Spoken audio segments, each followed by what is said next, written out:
He said that success was the progressive realization of a worthy ideal. Anyone that has a goal and they're moving towards it, they're successful.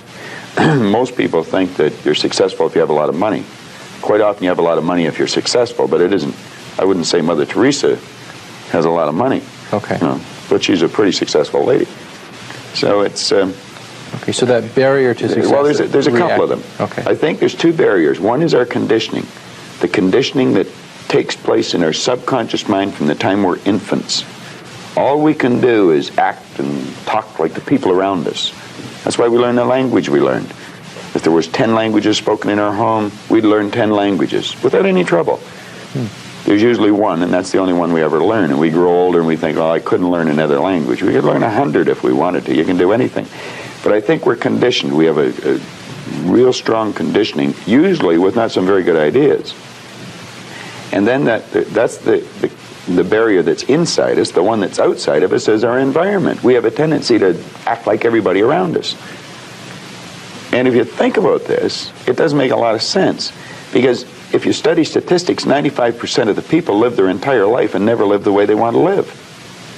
You know that 95% of the population in this country, let's say in North America, okay, the richest continent in the history of the world, they'll work productively, let's say for 40 of their 65 years, okay, and they'll end up with hardly any money.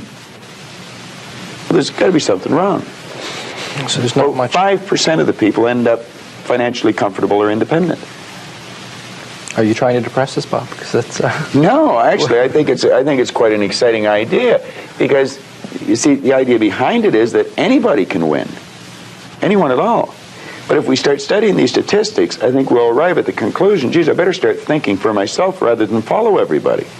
Most people, they get a job, they look around, they see how everybody else is doing their work, and they start doing it the same way.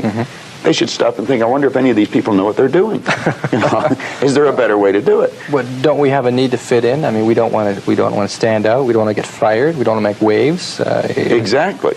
Exactly. Just fall into line. You know, take a number. Be like everybody around. You know, that'd be great in the animal kingdom. But human beings aren't supposed to live that way. I think we should make a few waves. We should maybe stand out, be different. Not for the sake of being different, okay, but because we are different. We all think different thoughts. And I believe we should start to think and build images in our mind of what we'd like to do and then set out and do it. Okay. Emerson did that, Edison did that, Marconi did that, Samuel Morse did that, Buckminster Fuller did that. We could go on and on and on. Okay. They were different. They stood out. They made a few waves.